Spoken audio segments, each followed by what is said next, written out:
Hello friends, स्वागत है आप सभी का हमारे यूट्यूब चैनल में। तो फ्रेंड्स, जैसा कि आप सब जानते हैं कि यूपी ट्रिपल एससी जो पेट का एग्ज़ाम है वो हाल ही में लगा हुआ है आगे।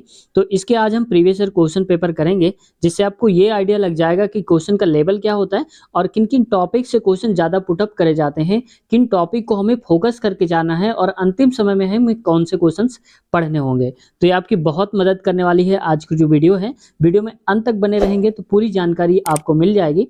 तो फ्रेंड्स, अगर आप चैनल पे नए हैं तो आपसे रिक्वेस्ट है, चैनल को सब्सक्राइब जरूर कर लें और बेल आइकन दबाना बिल्कुल भी मत भूलें। उम्मीद है दोस्तों आपने सब्सक्राइब कर लिया होगा। आइए शुरुआत करते हैं आज की इस वीडियो की। तो फ्रेंड्स, आज का क्वेश्चन देखते हैं। हमारा पहला नंबर पे है, बोला जा रहा है निम्नलिखित में से किस युग में तांबे का पहली बार उपयोग करा गया था। तो देखो, पहली बार जब भी कहीं आ जाता है तो अपने आप में इम्पोर्टेंट हो जाता है। अब तांबे का जो पहली बार उपयोग हुआ था वो कौन से युग में हुआ था, तो ये हुआ था ताम्र पाषाण। तो आप समझ सकते हैं, आप याद करने के लिए तांबा है तो तांबा से ताम्र को याद रखेंगे तो आपको आसानी से याद हो जाएगा। तो ताम्र पाषाण युग में तांबे का इस्तेमाल करा गया था। अगला क्वेश्चन देखो, आज का नेक्स्ट लिखा हुआ है, इसको थोड़ा सा छोटा कर देता हूँ। अब देखो, यहाँ पर बोला जा रहा है निम्नलिखित में से किस स्थान पर बौद्ध संगीत का आयोजन किया गया था। यानी कि प्रथम बौद्ध, देखो यहाँ पर भी प्रथम आ गया, तो जब भी प्रथम आता है वो इंपॉर्टेंट हो ही जाता है। तो प्रथम बौद्ध संगीत का आयोजन कहाँ कराया गया था, तो ये कराया गया था राजगीर में। और राजगीर किस राज्य में पड़ता है ये आपको कमेंट सेक्शन में बताना है। उम्मीद करते हैं आप जरूर बताएंगे। तो राजगीर कौन से राज्य में है ये बताना है आपको। अगला क्वेश्चन देखो फ्रेंड्स, आज का हमारा नेक्स्ट बोला जा रहा है, इसमें बोला जा रहा है यहाँ पर कह रहा है कि निम्नलिखित में से कौन वह व्यक्ति है जिसका नाम देवा नाम पियदस्सी था। यानी कि ये पूरा नाम था, नाम है, ठीक है। ये कौन सा नाम है, तो ये किसका नाम था, मौर्य सम्राट अशोक का नाम था ये वाला, ठीक है। अगला क्वेश्चन देखो, आज का हमारा नेक्स्ट है। अब देखो, यहाँ से पीछे वाले क्वेश्चन में क्या है कि अब ऐसे करके टाइटल दिया कि किस किस नाम से जानते थे। अब जैसे कह दो कि मान लो कुछ और भी नाम दिए होते हैं, ठीक है। तो ऐसे कुछ नाम जो टाइटल दिए जाते हैं उनको एक बार जैसे कह दिया जाए, लौह पुरुष किसको बोला गया था, लौह पुरुष के नाम से कौन से जाने जाते हैं, तो ऐसे भी सरदार वल्लभ भाई पटेल। तो ऐसे ही आपको याद रखना है। तो यहाँ से आपको ये दिमाग लगा लेना है कि इस टाइप के भी क्वेश्चन पूछे जाते हैं, ठीक है, समझ गए होंगे। आगे क्वेश्चन देखो, अगला इसमें बोला जा रहा है, इस वाले में कह रहा है कि संगमरमर पर पियत्रा ड्यूरा यानी कि पिता दुरा या रंगीन पत्थर की जड़ाई का काम डैश के समय बहुत लोकप्रिय था। यानी कि किसके काल में जो पत्थर की जड़ाई का काम होता था वो बहुत ज्यादा लोकप्रिय था, प्रचलित था, तो वो था शाहजहां के कार्यकाल में। तो शाहजहां के कार्यकाल में जो पेंटिंग वगैरह होती थी या पत्थरों पर जो मूर्तियां बनाई जाती थी उकेर करके, वो भी बहुत फेमस हुआ करता था, ठीक है। अगला क्वेश्चन देखो, आज का हमारा नेक्स्ट है और नेक्स्ट क्वेश्चन में बोला जा रहा है, इसको थोड़ा सा बड़ा कर देता हूं ताकि आपको आसानी हो जाए। अब देखो, इसमें कह रहा है जब ईस्ट इंडिया कंपनी की स्थापना हुई थी तब भारत पर निम्नलिखित में से किसका शासन था। यानी कि ईस्ट इंडिया कंपनी किसके शासनकाल में यहाँ पर स्थापित करी गई थी, तो ये करी गई थी मुगल सम्राट, यानी कि उस वक्त जो चलता था शासन वो था मुगल सम्राटों का। अगला क्वेश्चन देखो, आज का हमारा नेक्स्ट क्वेश्चन है, इसमें कह रहा है, यहाँ पर थोड़ा छोटा करता हूँ, कह रहे हैं कि भूदान ग्राम दान आंदोलन निम्नलिखित में से किसके द्वारा शुरू किया गया था। तो देखो, यहाँ पर क्या है कि फ्रीडम फाइटर से आ रहा है, भारतीय राष्ट्रीय आंदोलन जो है उससे क्वेश्चन भी आ रहे हैं। तो यहाँ पर अगर आप चाहते हैं कंप्लीट पढ़ना एक बार, तो बहुत छोटी छोटी वीडियोस हैं, आप अगर 3 वीडियोस देख लेंगे, उसकी लिंक डिस्क्रिप्शन में मैं दे दूंगा वहां पर, तो आप डायरेक्ट क्लिक करके वहां पर पहुंच जाएंगे अगर आप देखना चाहते हैं तो भारतीय राष्ट्रीय आंदोलन जो है वो आपका कंप्लीट हो जाएगा उस वीडियो से। तो देखो, भूदान ग्राम दान आंदोलन निम्नलिखित में से किसके द्वारा शुरू किया गया था, तो ये शुरू किया गया था विनोबा भावे के द्वारा। तो ये हमारा राइट आंसर हो जाएगा। अगला क्वेश्चन देखो, इसको थोड़ा सा छोटा करना पड़ेगा क्योंकि पूरा स्लाइड में आ नहीं पा रहा है। तो देखो, यहाँ पर कह रहा है, इसको और थोड़ा मैं सेट कर देता हूँ ताकि कटे ना, ऐसे करके, ठीक है। अब कह रहा है कि दांडी नामक यात्रा के दौरान निम्नलिखित में से किस सामाजिक कार्यकर्ता ने गांधी जी को आंदोलन को केवल पुरुषों तक सीमित न रखने के लिए राजी किया था। यानी कि जो दांडी यात्रा थी उसमें क्या था कि महिलाओं को शामिल नहीं करा गया था, सिर्फ पुरुषों को किया गया था। ये गांधी जी ऐसा मानते थे, लेकिन किन्होंने ऐसा बोला था कि महिलाओं और पुरुषों दोनों का योगदान जो है वो बहुत ही आवश्यक है, इन दोनों को शामिल किया जाना चाहिए। तो यहाँ पर थी कमला देवी चट्टोपाध्याय जो हैं, उन्होंने कहा था कि दोनों को हमें शामिल करना होगा। अगला क्वेश्चन देखो, आज का हमारा नेक्स्ट क्वेश्चन है, इसमें कहा जा रहा है राष्ट्रवाद की पहली स्पष्ट अभिव्यक्ति निम्नलिखित में से किस क्रांति के साथ हुई थी। यानी कि राष्ट्रवाद की जो हमारी पहली, तो हमने पहले ही बोला था कि जब कभी पहली या पहला वर्ड आ जाता है तो इंपॉर्टेंट हो जाता है। अब तक आप 3 क्वेश्चन ऐसे देख चुके होंगे जिसमें पहला या पहली वर्ड आ रहा है और यहाँ पर आ गए हैं। तो राष्ट्रवाद की पहली स्पष्ट अभिव्यक्ति जो है किस क्रांति के साथ हुई थी, तो ये हुई थी फ्रांसीसी क्रांति के समय हुई थी, ये आपको याद रखना है। अगला देखो क्वेश्चन यहाँ पर कहा जा रहा है नेक्स्ट क्वेश्चन में, कह रहे हैं कि सरकार के निम्नलिखित में से किस अधिनियम के कारण बंबई से सिंध प्रांत का निर्माण हुआ था। देखो अब तो मुंबई हो गया, पहले इसको बंबई के नाम से जानते थे। तो कौन सा अधिनियम था ऐसा कि बंबई से सिंध प्रांत का निर्माण हुआ था, बनाया गया था, तो ये था भारत सरकार अधिनियम 1935। तो ये बहुत बार पूछा गया है, भारत सरकार अधिनियम 1935 के तहत। ठीक है, अगला क्वेश्चन देखो, आज का नेक्स्ट क्वेश्चन है। इसमें कहा जा रहा है, इसमें बोला जा रहा है प्रसिद्ध युद्ध का नारा दिल्ली चलो। अब देखो हमने बोला क्या कि जिसने यहाँ पर नारा भी आपको याद कर लेना है कि जिन्होंने बड़े बड़े महान पुरुष जो थे उन्होंने नारा दिया था। ठीक है, भारत छोड़ो आंदोलन और दिल्ली चलो, ये चलो दिल्ली किसने बोला था, तो ये याद रखना है आपको। ऐसे स्लोगन 2 4 10 जरूर पढ़ लेने हैं। ठीक है, तो दिल्ली चलो यानी कि चलो दिल्ली किसने कहा था, तो ये कहा था सुभाष चंद्र बोस ने। अब देखो कई बार ऐसा हो सकता है कि दिल्ली चलो लिखा हो या चलो दिल्ली, तो बात एक ही है, किसने बोला था, सुभाष चंद्र बोस जी ने बोला था। अगला क्वेश्चन देखते हैं, आज का हमारा नेक्स्ट क्वेश्चन है और इसमें बोला जा रहा है विश्व की सबसे ऊंची चोटी माउंट एवरेस्ट डैश के बीच स्थित है। यानी कि जो माउंट एवरेस्ट चोटी है, विश्व की सबसे बड़ी जो चोटी है ऊंची, वो किसके बीच स्थित है, तो वो है नेपाल और तिब्बत के बीच में स्थित है। ठीक है, इन दोनों के बीच में आती है यहाँ पर माउंट एवरेस्ट। तो जैसे मान लो कि यहाँ पर ये मान लो थोड़ी देर के लिए ये तिब्बत है और इधर पर ये नेपाल है, तो यहाँ पर ये स्थित है माउंट एवरेस्ट।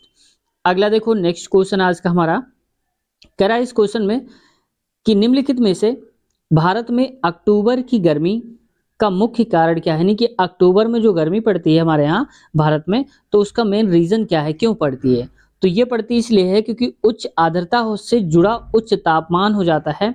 यानी कि आर्द्रता ज्यादा हो जाती है और उससे जुड़ा हुआ तापमान जो है वो बढ़ जाता है, तो ह्यूमिडिटी बढ़ जाती है और तापमान बढ़ जाता है। ठीक है, इस वजह से ऐसा हो जाता है। अगला क्वेश्चन देखो नेक्स्ट हमारा आज का बोला जा रहा है, इसमें कह रहा है भारतीय मानक समय ग्रीनविच माध्य समय से डैश से आगे है। अब जिसने भी पिछली वीडियो देखी होगी पार्ट नंबर 6, उसमें हमने बताया था आपको कि कितने घंटे आगे रहता है और देखो यहाँ पर क्वेश्चन पूछ भी लिया गया है।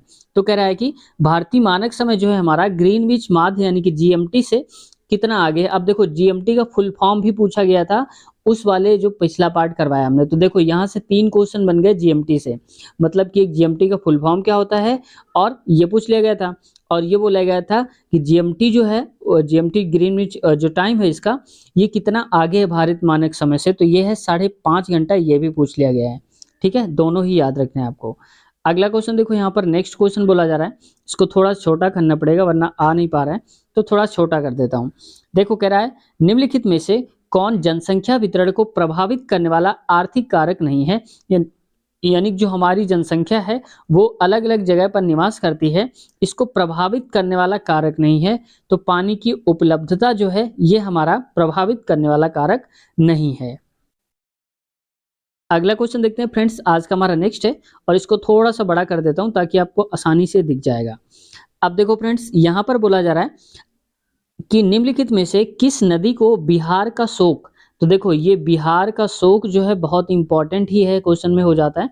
तो किस नदी को बिहार का शोक कहा जाता है, तो वो कहा जाता है कोसी नदी को, तो ये यहाँ पर हो जाएगा हमारा कोसी, राइट। फ्रेंड्स अभी आगे और भी क्वेश्चन आते हैं, यहाँ पर देखते जाओ आप, क्वेश्चन बहुत सारे हैं आपके लिए लेकर रखा है ताकि आपका रिवीजन बहुत अच्छे से हो सके और आपको आइडिया भी लग सके। तो फ्रेंड्स आपसे रिक्वेस्ट है कि चैनल को आप सब्सक्राइब नहीं करते हैं तो अभी आप सब्सक्राइब कर दिए चैनल को। आगे हम बढ़ते हैं अगले क्वेश्चन की तरफ, और लाइक नहीं करा है तो प्लीज़ एक लाइक जरूर दबा दीजिए, सिर्फ आपको लाइक करना है, 1 सेकंड लगेगा केवल। तो उम्मीद करता हूँ सब्सक्राइब कर लिया होगा और लाइक कर दिया होगा। अगला क्वेश्चन देखो फ्रेंड्स, आज का हमारा लिखा हुआ है 16 नंबर, कह रहा है कि भारत की पंचवर्षीय योजनाओं को अंतिम स्वीकृति निम्न में से किसके द्वारा दी गई थी। यानी कि जब सारी योजनाएं बन गई थी पंचवर्षीय योजना, तो अंतिम रूप से जो उन्होंने अप्रूवल दिया था वो किसने दिया था, तो उन्होंने दिया था भारतीय विकास परिषद ने दिया हुआ था। यानी कि हम बोलते हैं नेशनल डेवलपमेंट काउंसिल, यहाँ नीचे आप देख भी सकते हैं, नेशनल डेवलपमेंट काउंसिल ने इनको आगे बढ़ाया था, यानी कि इन्होंने कहा था कि ठीक है लागू करो। अगला क्वेश्चन देखो, आज का हमारा नेक्स्ट क्वेश्चन है। इस क्वेश्चन में कहा जा रहा है किसी भी विकासशील अर्थव्यवस्था के प्रारंभिक चरणों में, यानी कि शुरुआत में ही अर्थव्यवस्था के अधिकांश गतिविधियां डैश क्षेत्र से संबंधित हैं, यानी कि सबसे ज्यादा जो गतिविधियां शामिल है हमारी अर्थव्यवस्था में वो कौन से सेक्टर से होती हैं, तो ये होती है प्राथमिक सेक्टर से। अब देखो उस प्राथमिक सेक्टर से क्वेश्चन पिछले वाले वीडियो में भी आया था, जिन्होंने पिछले देखा होगा तो जरूर आप बता पा रहे होंगे कि ये बात सही है नहीं है। तो देखो प्राथमिक सेक्टर है, तो प्राथमिक सेक्टर में क्या आता है, खेती किसानी पशुपालन मुर्गी पालन, ये सारी चीजें जो आती हैं वो आती हैं प्राथमिक सेक्टर में। ठीक है, तो इसमें ही सबसे ज्यादा गतिविधियां देखने को मिलती हैं और सबसे ज्यादा जो छिपी बेरोजगारी है वो भी इसी में देखने को मिल जाती है। अब आप कहेंगे कि द्वितीय सेक्टर क्या होता है, तो द्वितीय सेक्टर यह होता है कि जहां पर क्या होता है उत्पादन नहीं होता है, बल्कि उत्पादित हुई चीजों को को मिला करके कुछ नया प्रोडक्ट बनाया जाता है। जैसे मान लो कि फैक्ट्रीज होती हैं, तो फैक्ट्री में क्या होता है कि गेहूं नहीं उगाया जाता, लेकिन गेहूं से क्या करा जाता है, ब्रेड वगैरह बनाए जाते हैं, कई सारी चीजें, बिस्किट बनाए जाते हैं, ये सारी चीजें होती हैं। तो बनाने का काम जो होता है वो होता है वहां पर द्वितीय सेक्टर में। तृतीय सेक्टर में क्या होता है, इसमें होता है कि जैसे सेवा क्षेत्र आते हैं, जैसे मान लो बैंक हो गए या होटल्स हो गई, ये सारी चीजें आती हैं तृतीय सेक्टर में। और सबसे ज्यादा अगर कहा जाए कि राजस्व किसकी वजह से आता है, तो तृतीय सेक्टर की वजह से ही आता है, जैसे हॉस्पिटल वगैरह हो गए ये भी इसी में आते हैं। अगला क्वेश्चन देखो, नेक्स्ट आज का हमारा लिखा हुआ है, थोड़ा सा इसको बड़ा कर रहा हूँ। निम्नलिखित में से कौन सा हरित क्रांति की रणनीति का हिस्सा था, यानी कि हरित क्रांति जो थी उसका एक हिस्सा था। तो इसमें से देखो ये सभी लिखा था, तो ये सभी क्या है कि ऑप्शन जो भी वहां पर रहे होंगे उसके हिसाब से वो सारे के सारे सही हो गए होंगे। अगला क्वेश्चन देखो, आज का हमारा नेक्स्ट लिखा हुआ है।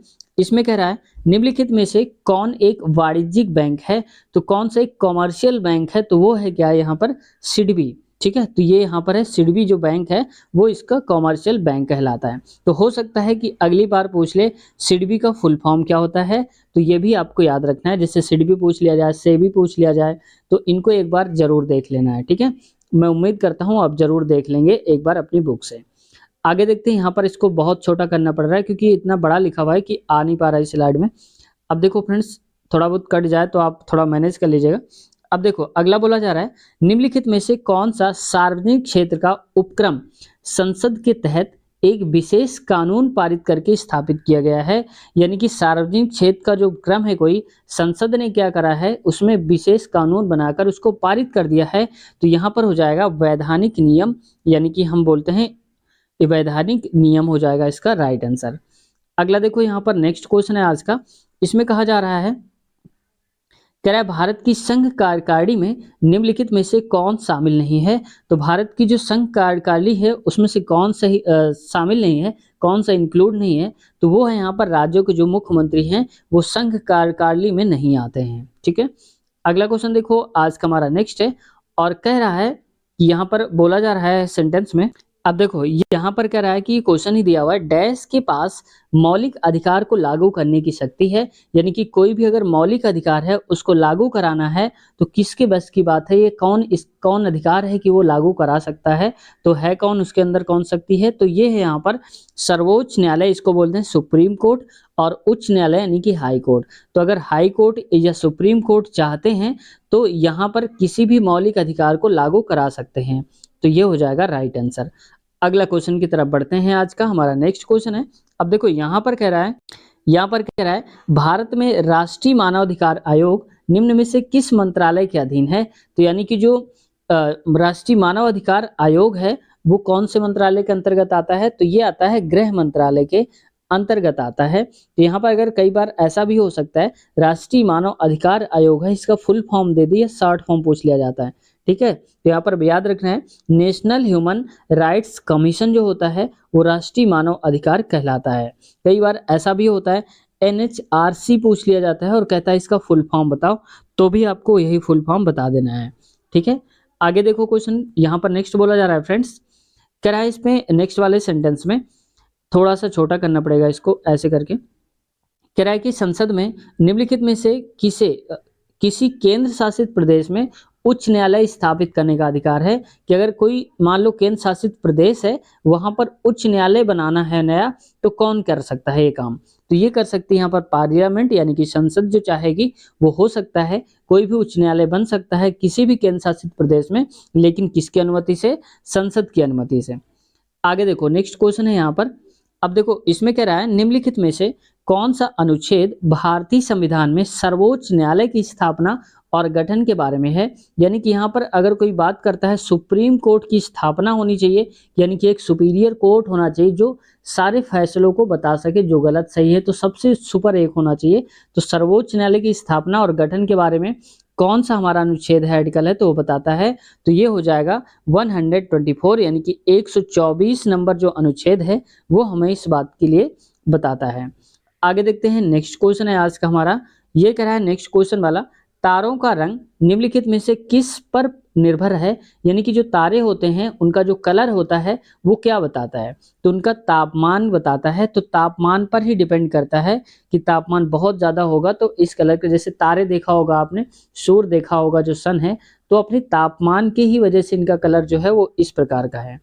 आगे देखो नेक्स्ट क्वेश्चन कह रहा है यहाँ पर, इसमें बोला जा रहा है निम्नलिखित में से कौन सी गैस ग्लोबल वार्मिंग के लिए जिम्मेदार है?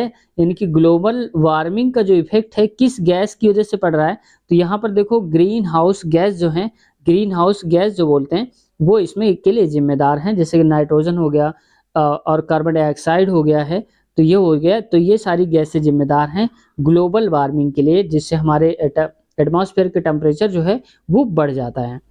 आगे देखो नेक्स्ट क्वेश्चन है हमारा, इसमें कह रहा है यहाँ पर न्यूमोनिया मानव शरीर के निम्नलिखित में से किस अंग को प्रभावित करता है? तो देखो अब की बार यहाँ पर पूछ लिया है कि न्यूमोनिया किस अंग को प्रभावित कर रहा है, तो हो सकता है कई बार और दूसरे अंग पूछ ले और कह दे किससे प्रभावित हैं, या किसी रोग का नाम दे दे और कह देगा ये कौन से अंग में अपना प्रभाव डालता है, जैसे कह देगा पायरिया, तो पायरिया रोग किस में होता है और ऑप्शन दे देगा कि दांत में, हाथ में, नाक में, जैसे भी चीजें हैं वो दे देगा और पूछ लेगा। तो एक बार ये जरूर देख लेना है रोग और उससे प्रभावित अंग, ठीक है। तो यहाँ पर हो जाएगा न्यूमोनिया किस में प्रभावित करता है? ये करता है हमारे फेफड़े को प्रभावित कर देता है। अगला क्वेश्चन है नेक्स्ट हमारा आज का कह रहा है निम्नलिखित में से कौन सा वनस्पति रेशा नहीं है? तो वनस्पति वाला जो रेशा है वो क्या है? नायलॉन है। सॉरी, कह रहा है कि वनस्पति रेशा नहीं है, तो ये हो जाएगा नायलॉन, क्योंकि यहाँ पर ये उगाया नहीं जाता है, वनस्पति से रिलेटेड नहीं है, इसको बाद में बनाया जाता है। तो नायलॉन हमारा राइट आंसर हो जाएगा। जबकि अगर यहाँ पर कह दिया जाए क्या, कॉटन कह दिया जाए, तो कॉटन वनस्पति रेशा में आता है। आगे देखो नेक्स्ट कह रहा है, इस पे थोड़ा छोटा करता हूँ इसको। कह रहा है कि पादप कोशिका भित्ति निम्नलिखित में से किससे बनी होती है? तो जो पादप कोशिका भित्ति होती है, यानी कि जो पौधों की जो कोशिका भित्ति होती है, सेल वॉल होती है, वो किसकी बनी होती है? तो ये बनी होती है सेल्यूलोज की। तो यहाँ पर हो जाएगा 80 सेल्यूलोज हो जाएगा, वो हमारा राइट आंसर आज का हो जाएगा। तो फ्रेंड्स आज की वीडियो यहीं तक रखते हैं, क्योंकि काफ़ी बड़ी हो रही है, 17-18 मिनट तक की हो जाएगी। तो इसके बाद जो ये बाकी हुई जो बचे हुए क्वेश्चन जो हैं वो नेक्स्ट पार्ट में हम कवर कर लेंगे, तो उस पर आप आसानी से देख पाएंगे। तो अगला पार्ट जो भी आएगा उसके आगे वाले क्वेश्चन उस पार्ट में दिए होंगे। और अगर आपने पिछला पार्ट नहीं देखा है, बहुत से लोग वहाँ पर देख भी रहे हैं, आप देख सकते हैं वहाँ पर, और बहुत सारे लोग तैयारी बहुत अच्छी खासी चल रही है। तो अगर आपने पिछला पार्ट नहीं देखा है तो वहाँ पर इसकी लिंक है डिस्क्रिप्शन में, आप जाएंगे तो लिंक मिल जाएगी और वहाँ से आप चेक करके आसानी से पहुँच सकते हैं। आपको क्लिक करना है, डायरेक्ट वही वीडियो ओपन हो जाएगी, कहाँ? डिस्क्रिप्शन में हमारे इस वीडियो के जाएंगे तो फ्रेंड्स उम्मीद करता हूँ आज की वीडियो पसंद आई होगी। तो मिलते हैं नए पार्ट में नए उम्मीद के साथ, नए क्वेश्चंस के साथ। तब तक के लिए अपना ख्याल रखिए, और चैनल को सब्सक्राइब नहीं करा है तो आपसे रिक्वेस्ट है चैनल को सब्सक्राइब जरूर कर लें। Take care, bye bye.